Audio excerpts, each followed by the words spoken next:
अस्सलामुअलैकुम। मेरा नाम मोहम्मद मज़हर आज़म है और मैं डाउ मेडिकल कॉलेज में सेकेंड ईयर MBBS का स्टूडेंट हूँ। अब हम जो अपना टॉपिक स्टार्ट करने जा रहे हैं दैट इज़ पेनक्रियाज। पेनक्रियाज के बारे में हमने पहले भी थोड़ा बहुत पढ़ा है और अभी में इसको डिस्कस करते हैं। चलिए सबसे पहले हम इसका एक स्ट्रक्चर देखते हैं। ठीक है, ये है पेनक्रियाज की पोजीशन। ये जो चीज़ आपको नज़र आ रही है पूरा पेनक्रियाज है। ठीक है, अब पेनक्रियाज ना पीछे छुप जाता है। यहाँ पर आपको नज़र आ रहा होगा ये पेनक्रियाज है, उसके आगे फिर ये स्टमक आ जाता है। तो हम कहते हैं कि जो पेनक्रियाज होता है ना वो स्टमक के पीछे मौजूद होता है, क्योंकि उसका बहुत सारा पार्ट, ये पूरा एरिया जो है ना आपको हल्का हल्का यहाँ नज़र आ रहा होगा, बट बेसिकली ये स्टमक ने इसको कवर किया हुआ है। आप बस शो करने के लिए हमने स्टमक को थोड़ा लाइट कर दिया है ताकि पीछे जो चीज़ मौजूद है वो आपको नज़र आ रही हो। यहाँ से स्टमक पेनक्रियाज में पूरा नज़र आता है और यहाँ पर वो इनविजिबल हो जाता है बिकॉज स्टमक के आगे आ जाता है, पेनक्रियाज के आगे आ जाता है स्टमक। तो हम कहते हैं पेनक्रियाज जो है स्टमक के बिहाइंड है। इसके साथ साथ पेनक्रियाज जो है ना ये पूरा पार्ट क्या होता है, स्मॉल इंटेस्टाइन का ड्यूडेनम वाला पार्ट। मैं इसको डिटेल में डिस्कस कर चुका हूँ। स्मॉल इंटेस्टाइन की video I will recommend you कि ड्यूडेनम वाला पार्ट जरूर देखें, बहुत इंपॉर्टेंट है। ये पेनक्रियाज, ये जो ड्यूडेनम वाला एरिया है जो सी शेप कर्व बन रहा है, पेनक्रियाज उसके पास यहाँ उसके साथ कनेक्टेड है।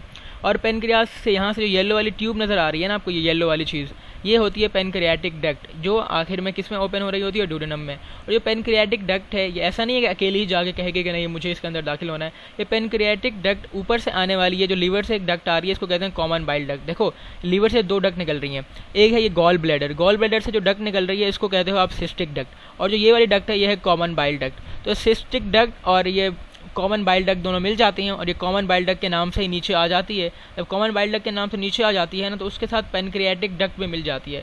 तो कॉमन बाइल डक्ट और पेनक्रियाटिक डक्ट दोनों मिलके हिपैटो पेनक्रियाटिक डक्ट बनाती हैं, हिपैटो पेनक्रियाटिक डक्ट बनाती हैं। ठीक है, जो किसके अंदर इंटर हो जाता है, आपके ड्यूडेनम के अंदर एक ही ओपनिंग के जरिए दाखिल होते हैं, यानी कि दोनों आखिर में मिल के एक ही ओपनिंग के जरिए दाखिल हो जाती हैं आपके ड्यूडेनम के अंदर। पेनक्रियाज के स्ट्रक्चर की बात करें, देखो पेनक्रियाज जो होता है ना वो छोटे छोटे यूनिट से मिलकर बनता है जिसको हम लोब्यूल्स कहते हैं। और पेनक्रियाज का जो ग्लैंड है ना ये एक्सोक्राइन भी है और एंडोक्राइन भी है। ठीक है, एक्सोक्राइन ग्लैंड भी है और एंडोक्राइन भी है। एक्सोक्राइन का मतलब है कि कुछ चीज़ें इन ट्यूब्स के जरिए बाहर निकालेगा, और एंडोक्राइन का मतलब है कि इससे कुछ ऐसी चीज़ें निकलेंगी तो डायरेक्टली ब्लड के अंदर गिरती जाएंगी। जो इसका एक्सोक्राइन पार्ट होता है ना, अगर मैं ये एक पेनक्रियाज के एक सेल को देखूँ, स्ट्रक्चर को देखूँ, जो उसके जो बाहर वाला पार्ट होता है ना वो एक्सोक्राइन होता है। जो बाहर वाला पार्ट होता है वो एक्सोक्राइन होता है, जो बीच वाला पार्ट होता है वो एंडोक्राइन होता है। और एंडोक्राइन पार्ट्स है ना जो इंसुलिन और ग्लूकागोन वगैरह निकलते हैं। एक्सोक्राइन पार्ट से पेनक्रियाटिक जूस निकलता है जिसके अंदर पेनक्रियाटिक एंजाइम होती हैं, लाइक कीमोट्रिप्सिन हो गया और ट्रिप्सिनोजिन, ये आपके ड्यूडेनम के अंदर दाखिल होती हैं और वहाँ पे मौजूद बाइकार्बोनेट आयंस को बढ़ा देती हैं ताकि एसिडिटी कम हो जाए। ये जो पेनक्रियाज है छोटे छोटी स्ट्रक्चर से मिलकर बना है जिसको हम लोब्यूल्स कहते हैं। इसी तरह हर लोब्यूल से ना एक डक्ट निकलती है। क्या, हर लोब्यूल से एक डक्ट निकलती है और बहुत सारे लोब्यूल से जब सारी डक्ट निकल जाती हैं तो सारी मिल जाती हैं। जब मिल जाती हैं तो एक पेनक्रियाटिक डक्ट बनाती हैं। तो ये पेनक्रियाटिक डक्ट आखिर में कॉमन बाइल डक्ट के साथ मिल जाती है और फिर वो ड्यूडेनम के अंदर एक ही ओपनिंग के जरिए एंटर हो जाती हैं। ये स्ट्रक्चर था। चलिए अब इसको हम डिस्कस करते हैं और आई गेस अब आपको कोई इसमें मसला नहीं होगा। अगर हम इसको डिस्कस करें, आप इसको रीड करें, तो कह रहे हैं कि जो पेनक्रियाज होता है स्टमक के पीछे होता है हॉरिजॉन्टल लाइन में। देखो ऐसा ही था ना कि आपका पेनक्रियाज पूरा इस तरह रखा हुआ था, ठीक है, और यहाँ पर आपका ऊपर स्टमक आ रहा था और यहाँ पे ड्यूडेनम वाला पार्ट होता है। तो कह रहे हैं जो आपका स्टमक, ये जो आपका पेनक्रियाज है ये हॉरिजॉन्टल लाइन में होता है along the curve of duodenum के कर्व के पास। ठीक है, और it is 12 to 15 centimetre long, ये पूछ सकते हैं पेपर में। और ये इसके एक्सोक्राइन फंक्शन भी हैं और एंडोक्राइन फंक्शन भी हैं। ठीक है, लेकिन यहाँ पर हम सिर्फ एक्सोक्राइन वाले फंक्शन को देखेंगे। कह रहे हैं आपका जो पेनक्रियाज है ना इसके अंदर बहुत ज़्यादा लोब्यूल्स होते हैं, और जो इन लोब्यूल्स की वॉल होती है, यानी एक हमारा ये लोब्यूल है, इस लोब्यूल की जो ये वॉल होगी ना, इस लोब्यूल की जो वॉल होगी, ठीक है, इसके अंदर सिक्रेटरी सेल मौजूद होते हैं। एक लोब्यूल है, इसमें ये सेल है, ये सेल है, ये सेल है, ये सारे सेल सिक्रेटरी हैं, यानी कि अपने हर सेल यहाँ से कुछ ना कुछ रिलीज़ करेगा, कुछ ना कुछ सिक्रेट करेगा। तो लोब्यूल्स होते हैं, इन लोब्यूल्स की जो वॉल्स होती हैं उनके अंदर सिक्रेटरी सेल होते हैं, और each lobule is drain by a tiny duct, हर लोब्यूल से एक टाइनी डक्ट निकलती है। जब ये यूनाइट करती हैं तो क्या बन जाती है, पेनक्रियाटिक डक्ट, और which extend the whole length of gland, जो पूरे ग्लैंड पेनक्रियाटिक डक्ट जो होती है वो यहाँ से लेके यहाँ तक फैली हुई होती है।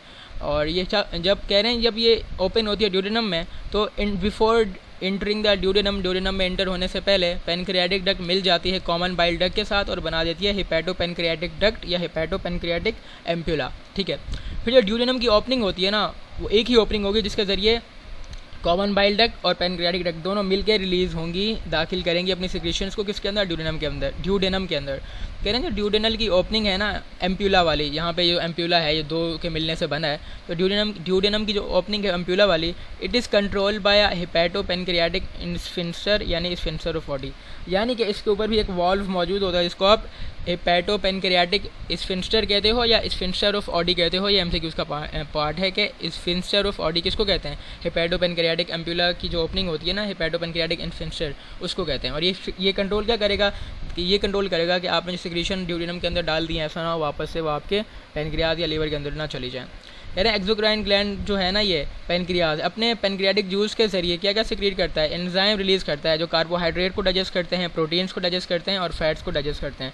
ये मैंने स्मॉल इंटेस्टाइन के ड्यूडेनम वाले पार्ट में इसको मैंने डिटेल में डिस्कस किया था और इलियम वाले पार्ट में भी, ठीक है। तो आई वुड रिकमेंड यू कि वो वीडियो देखें ताकि आपको पेनक्रियाज का पूरा फंक्शन डिटेल में समझ में आए, ठीक है। मैंने ये भी कहा था कि ड्यूडेनम से एक हार्मोन रिलीज़ होता है जिसको हम सिक्रीटिन कहते हैं, सिक्रीटिन जाता है और पेनक्रियाज के ऊपर एक्ट करता है और पेनक्रियाज बाइकार्बोनेट आयन रिलीज़ कर देता है जिससे एसिडिटी कम हो जाती है। इसके साथ साथ मैंने कहा था कि कोलेसिस्टोकाइनिन हार्मोन होता है वो भी पेनक्रियाज पे जाके एक्ट करता है और पेनक्रियाज के एकिनार्ड सेल से पेनक्रियाटिक जूस निकलवाता है, ठीक है।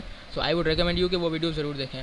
सो ये था हमारा पेनक्रियाज का टॉपिक। अब जो हमारे डिसऑर्डर्स रह गए और इंशाल्लाह उसको नेक्स्ट वीडियो में डिस्कस करेंगे और मैं उम्मीद करता हूँ कि आपको ये लेक्चर समझ में आया होगा। फिर इंशाल्लाह मिलते हैं नेक्स्ट वीडियो में, तब तक के लिए अल्लाह हाफ़िज़।